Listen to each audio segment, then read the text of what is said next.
This is a Sears Craftsman LT1000 Lawn Tractor, and this is the problem. It starts up just fine, but then when I want to put it into gear or engage the mowing blades, it stalls. I will demonstrate.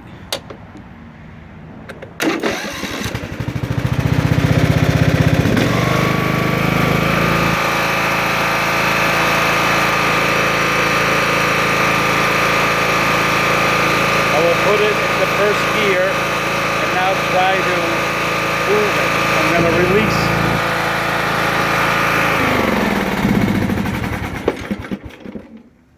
Dead. Okay. Let's try again. Now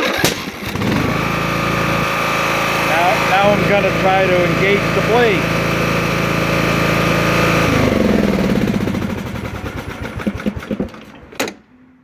And she's dead. Starts up just fine. Check the throttle position. That was fine. So there you have it. Any suggestions?